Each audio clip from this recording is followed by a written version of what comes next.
So our next speaker is Hugo Chapdelaine from Université Laval. And he will tell us about the integral theta correspondence between two lambda resolvent green functions. Go ahead. Yes, I only have one problem. It seems that my screen is frozen right now. So I see. Let's see. It is just frozen. Solve it the quick way, then maybe you can, I don't know what to say, maybe get out and get back in or something. Yeah, hold on. It seems that, yeah, it does happen when I'm using Skype.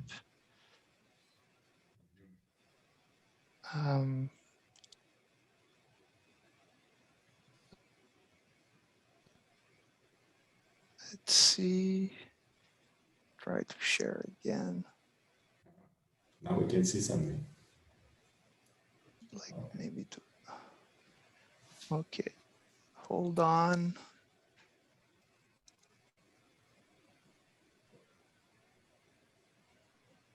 Okay. So can you see the slides? Yeah, we can see them. Okay, let's see if I can move them. Okay. Okay, yeah. So sorry for the small glitch. So thanks Florian and Claude for the invitation. So today I'm going to talk about integral theta correspondence between two lambda resolvent green functions. So just so that you understand a bit where I'm coming from with this talk. So most of what will be presented after maybe the half of the talk, the ideas really come from quantum mechanics. And one mathematical way of rephrasing quantum mechanics is the theory of self-adjoint unbounded operators. But I know I'm talking to a number theorists, so I won't make any digression into physics. For sure, quantum mechanics is important. What I'm going to talk today, I'm less sure how much important it is, but and also maybe to try to connect with the previous speaker introduction to Piper's introduction. It felt very reassuring for me to hear the speaker's voice with emotions, and maybe one thing I can say is that, well, in order to keep sanity, it's good to do some mathematics, but probably not too much, at least for most people, so that you have enough time to help people around you, take care of your kids, and while doing this, not abusing Mother Nature too much. But yeah. Okay, so let's start with the talk. So here's some notation. So for the whole talk, K will be a real quadratic field that I assume to be embedded inside the field of real numbers. So just to simplify, I let Q be a prime congruent to 1 mod 4, and so that the discriminant of this real quadratic field is equal to Q. So a bit similar to the previous talk, but now since I only have a real quadratic field, I have two real embeddings. So this allows us to embed K inside R2. So I have two infinite places, so V1 and V2. So every time I write alpha, then I can embed it in two different ways. So first embedding, the image of the first embedding is alpha 1, and the image of the second embedding is alpha 2. So as in the previous talk, so OK is the ring of algebraic integers, which is very explicit. And dk minus 1 is the inverse different ideal of the real quadratic field. So we have this nice theorem of Dirichlet that says that the group of units of OK is a cyclic group of order 2 times a copy of Z.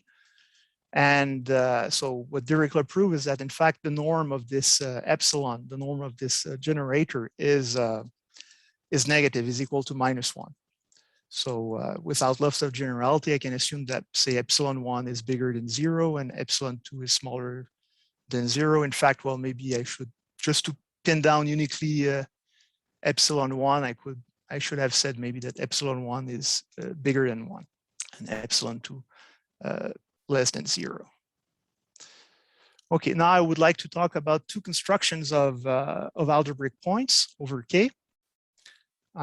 So the first one is due to Shimura, and it was published in quite a generality in 1967. So let L be a prime, and I choose L in such a way that the image of the first embedding is bigger than 0, and the image of the second embedding is less than 0. Recall that epsilon was the unit of my real quadratic field. So if you look at this binary quadratic form in x and y, so L x squared plus epsilon y squared, then it is not solvable in K. And therefore, it will give rise to a division quaternion algebra. So explicitly, this division quaternion algebra over K, you can think of the elements as 2x2 matrices. So x0, x1, x2, and x3 are elements in K, and you have these square roots that pop up. The fact that it's a division algebra, it really boils down to the fact that this binary quadratic form has no solution in K. So now that I have this quaternion algebra, I can embed it into some kind of Euclidean space. So I can embed it in M2R cross H. So M2R, this is just the ring of 2x2 matrices with the real coefficient, and H is the algebra of the R algebra of Hamiltonians.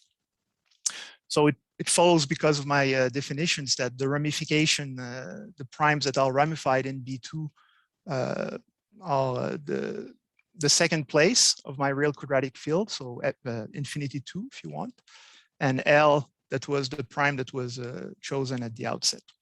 Okay, so we have this this division quaternion algebra, and we can take some order. So here is the order that I choose. From what I recall, I don't think it's a maximal order because the discriminant is not the square root of the discriminant is not square free, but whatever. It's a very explicit order.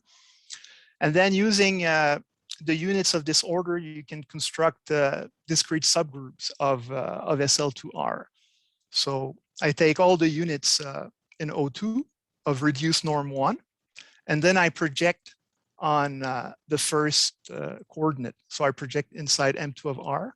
So of course, it will be a subgroup of SL2 of R. And in fact, one can show that this subgroup acts discontinuously on the Poincaré upper half plane. So x plus iy for y bigger than 0. Okay, so now that we have this discrete group, we will be able to define a curve. So this is a theorem which is due to Shimura. I think this is in his paper, Construction of Class Fields and Zeta Function of Algebraic Curves, published in 1967. So Shimura proved that there exists a holomorphic non-constant function. So I call it phi, going from the Shimura curve, I call it x2. So x2 is the quotient of h by gamma 2 into the complex numbers. So there exists such a non-constant holomorphic function such that for every complex number in H that comes from a CM quadratic extension, a CM quadratic extension of K. So when you take the Hilbert class field of K and you adjoin the value of phi at Z, and you take the compositum of with your CM quadratic extension, then this is an abelian extension over M. So you can think of this result as a very nice generalization of classical complex multiplication with imaginary quadratic over imaginary quadratic fields. So in general, well, this function phi is not really canonical. Well, if x2 has genus 0, then somehow it is more canonical than when the genus is bigger than 0. And also HK adjoint phi of Z in general, it doesn't give you abelian extensions over K. It will be some algebraic extensions, but it's not abelian over K. So we have this nice result. Now there is a second result that well, it's more like a conjecture that I want to mention, which is an algebraic construction of points over K. So this one appeared later on. So here I have in mind the rank 1 Stark conjecture. So it appears, I think, yeah, in a paper of Stark published in 1976. So I remind you, OK is the ring of algebraic integers of a real quadratic field. So now I take some non-zero ideal B, and I choose a prime number L in OK, and you should think of L here as some kind of level. Then one can define a partial zeta function associated to this ideal B. So it's very explicit. So you sum over a translate of a lattice. So here you need to mud out by the group of totally positive units in order for the sum to converge. So it converges when the real part of S is bigger than 1, and one can show that it admits an analytic continuation to all of C. And note that I only pick the sign of the second embedding. So I look at the sign of mu2. And this means that there will be some oscillation in my summation. So for example, at S equals 1, if you take like partial sums, symmetric partial sums, then the limit of these symmetric partial sums should converge at S equals 1 because of this oscillation. So the conjecture that Stark made is the following. So, okay, if you take the first derivative of this zeta function at S equals 0, then it predicts that this is equal to the minus the log of the absolute value of some real number. And in fact, this real number is predicted to live in a very explicit Ray class field over K. Okay, so V1 was the first infinite place of K, and V1 tilde is a lift over V1. Of course, U of B will depend on the choice of this lift, but nevertheless, so there exists a UB that satisfies this condition. And well, I should note that instead of working with the first derivative at S equals 0, one could only look at the value at S equals 1, and up to some fudge factor, using a functional equation, you can relate it to to the zeta prime at S equals 0. Okay, so now, okay, if you look at this partial zeta function, so like to make this following remark, it will be easier to make the connection with what I will say later on in the talk. So it is possible, in fact, to construct a real analytic Eisenstein series for which the zero Fourier coefficients of the zeta function appears. And in fact, for people that know about real analytic Eisenstein series, so real analytic Eisenstein series, they appear very naturally when you do the spectral resolution of the Laplacian. So because later on Laplacians will appear, so this is one way here that you can see some indirect connection between the Laplacian and this zeta function that appears in number theory. Okay, so a very natural question, I'm sure that many people ask that question, is there some link between Shimura and Stark? Personally, I would like to say yes, but it's not a direct link. I don't really believe that if you take the algebraic points that you get from Shimura's construction, that say by taking some kind of norm or maybe some trace down to some Ray class field of real quadratic field, then you would end up with the Stark number. This I don't really believe that, because you see, in some sense, the algebraic points that you get using Shimura's construction are not really canonical, and they really depend on the choice of a CM point. There should be some relationship, but nobody really made that very precise. But nevertheless, I think that the idea of maybe relating Stark numbers to some kind of arithmetic invariant of the Shimura curve, this this I think, is kind of promising, or it has some hope to work. Okay, so maybe for me, the best connection that I can see between Shimura's construction and Stark's conjecture is the so-called Jacquet-Langlands correspondence that was published in 1970. So I want to rephrase this correspondence so that it's more conducive to what I want to do later on with Laplacians and green functions. Okay, so let me go first on the right-hand side. So remember that B2 was some division algebra over our real quadratic field. And from that, we had extracted some discrete subgroup that was acting on SL2 of R. And when one looked at the quotient of H by gamma 2, then you have a nice algebraic curve. Now on the left-hand side, I will look instead at the quaternion algebra, which is unramified everywhere over K. So just M2 of K, the set of 2x2 matrices with entries in K. So inside, I call it B1. So inside B1, I choose this order. So all 2x2 matrices with alpha, beta, gamma, delta in OK, and put some condition on the bottom left-hand side. So, and then from this order, you can extract a discrete subgroup. So all the reduced norm 1 elements. And this discrete subgroup acts on H cross H now, and one can look at the quotient of H cross H by gamma. So if you want this X1, you can think of it as a Hilbert modular surface of some flavor.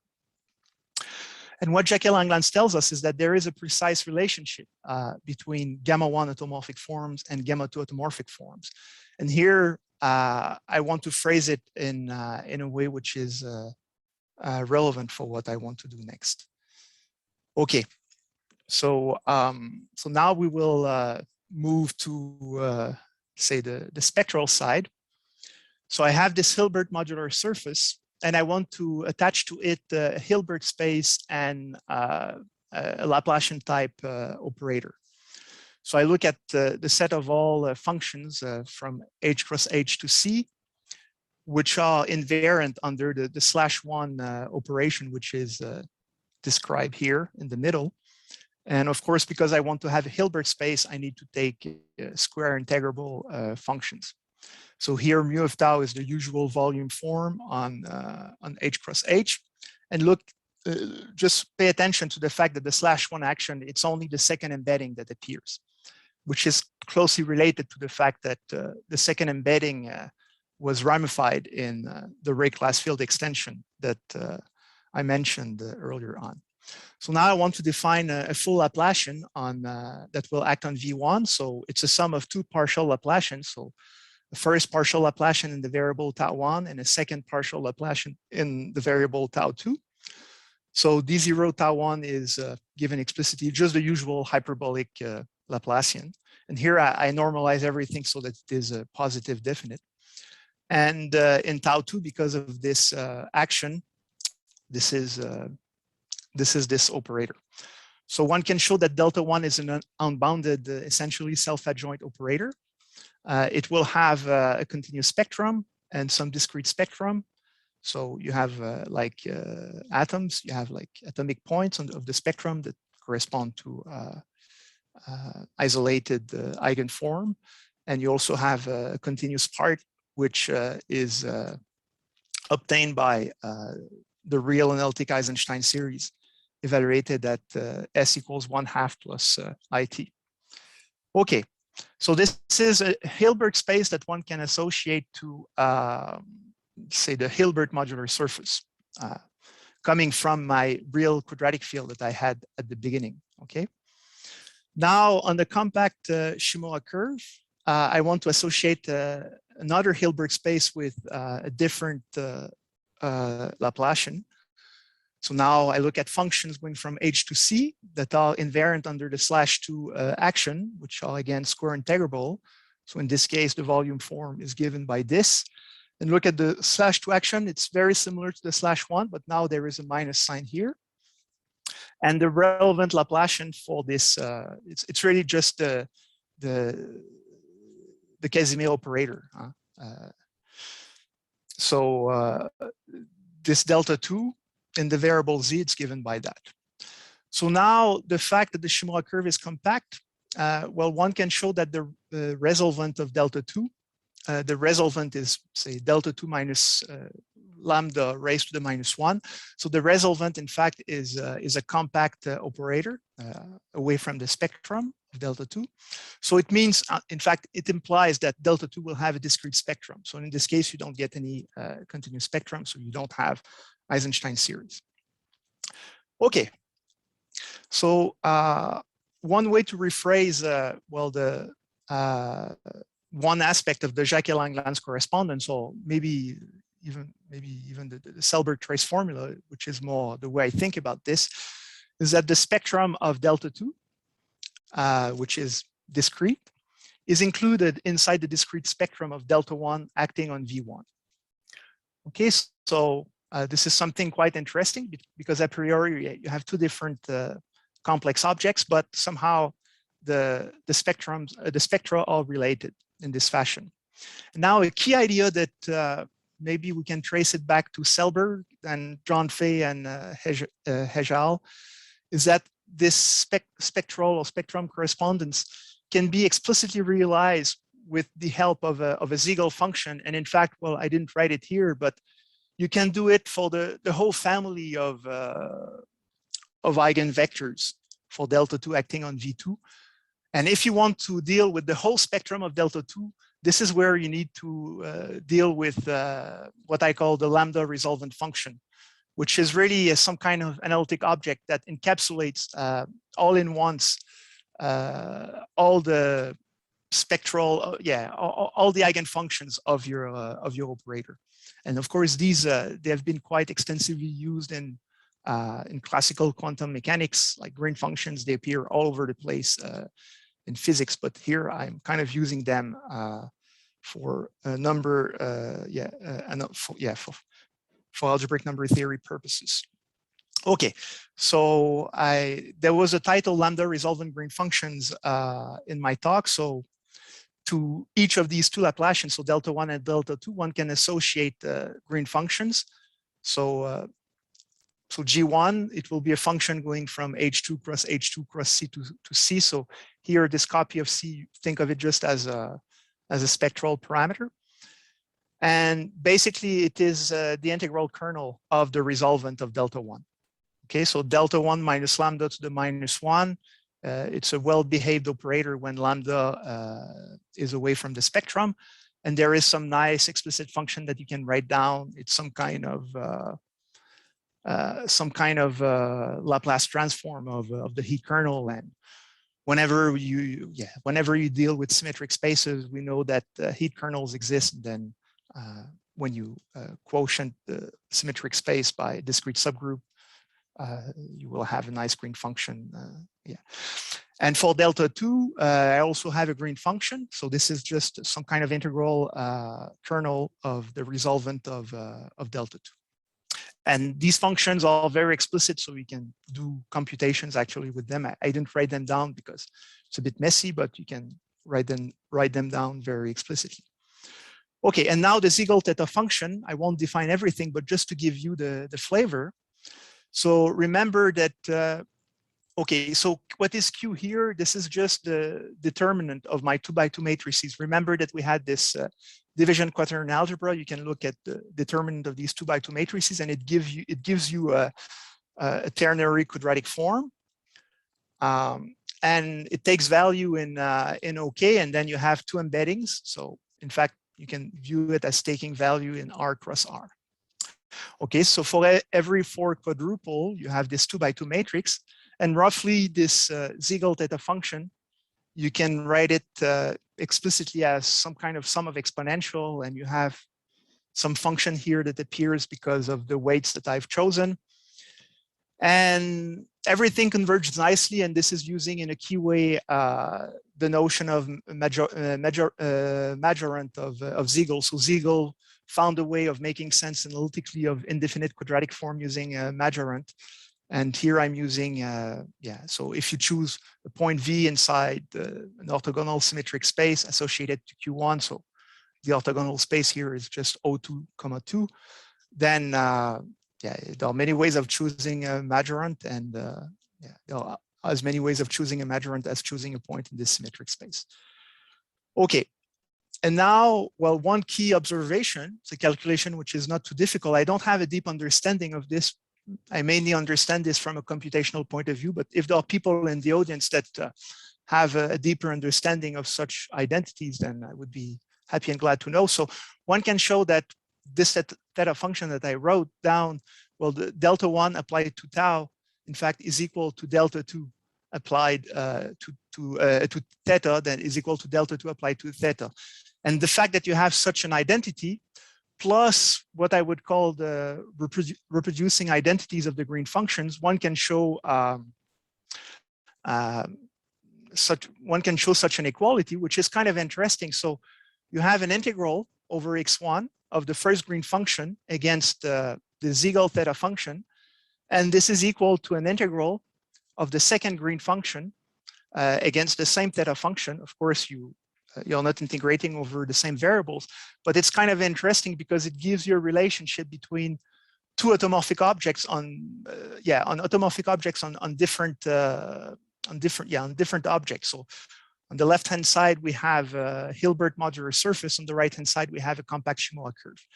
And well, what I hope is to unfold each side of such an equality in order to obtain some kind of non-trivial arithmetic equality between the left-hand side and the right-hand side. In fact, for my work, I'm mainly interested by the value when lambda equals 1/4. So if lambda is equal to s times 1 minus s, it means that s equals 1/2. And what I hope is that I can relate some kind of analytic torsion related to the Shimura curve to the left-hand side, which I can then relate to the real analytic Eisenstein series, which I can then relate to the partial zeta function that I mentioned in the middle of the talk. So yeah, I think that's it. So I think I will leave it there. So thank you.